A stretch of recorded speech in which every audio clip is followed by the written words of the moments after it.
Good day mga ate, kuya, bunso people, everybody in this world! It's me again, Imari, for another vlog. Kaya tara, samahan nyo ko sa araw na to. Welcome to my real life, Real Ibs.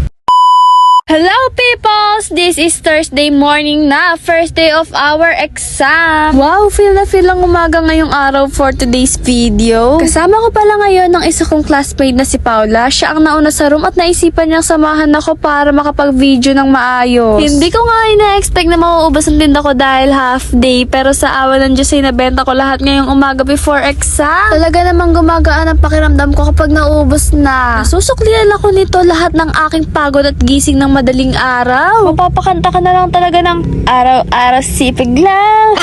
Hay nako, Imari, wag na kumanta at magbenta ka na lang.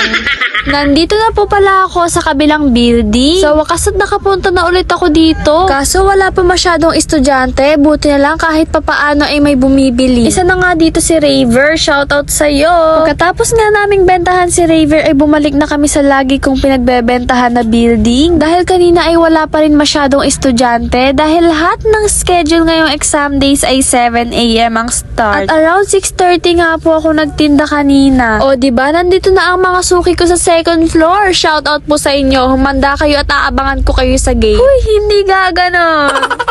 Ang first nga namin itatake na exam ay FABEM at makikita na nga namin ang score dahil after mag-take ng exam ay checking na agad. Hindi ko po muna ikikwento ang result dahil ang daming pumasa sa langit. Hindi ko nga po nakita ngayong araw si Bien at Jiro. Nagtatago na ata sa akin. Char lang po, wala pa po kasi sila sa room, pati na rin ang kapatid ko. Nagtampo pa nga si Henrich, sabi niya sa akin na hindi man lang siya nakabili ng paninda ko ngayong araw. Nakaubos na nga po kami around 6:55 AM at may gustong sumama sa vlog ko, kaso napindot ko pala sa video ay slow-mo. Pasensya na po sa inyo. Nagmamadali na po kasi kami sa pag-akyat dahil malilate na kami sa oras na yan. Tsaka ko nga lang na-realize na slow-mo dahil hinarap ko sa mukha namin ni Paula. Basta kapag nakaubos na ng paninda ay buo na ang araw ko. First time ko nga nakasama si Paula at willing niya talagang ma-experience kung paano ako magbenta. At sabi nga niya ay parang gusto niya nang pumasok na maaga araw-araw. Ay talaga lang Paula ha, dapat for real yan.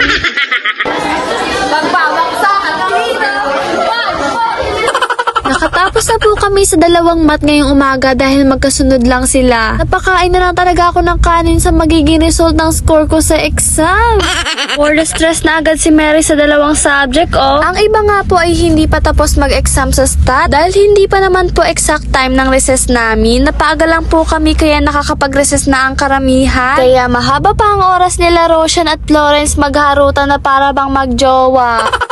Medyo may pagkamahaba po ang oras namin ngayong recess. Sa normal days po ay 15 minutes, kaya naman po ay 30 minutes. Kaya ito, nakakapag-vlog pa rin ako kahit half day lang ngayong araw hanggang bukas. Grabe, ang dancers namin sa Ruby, nagsasaulo ng mala ritual. After exam nga po namin ay nakasabay ko ulit sila Bien, Alora at Musindi sa pag-uwi. At dahil bumibili sila ay bumili na rin ako ng siomay ni ate sa tabi ng elementary school. Ito na talaga yung treat namin sa sarili dahil nakaraos na kami ng 5 subject ngayong araw.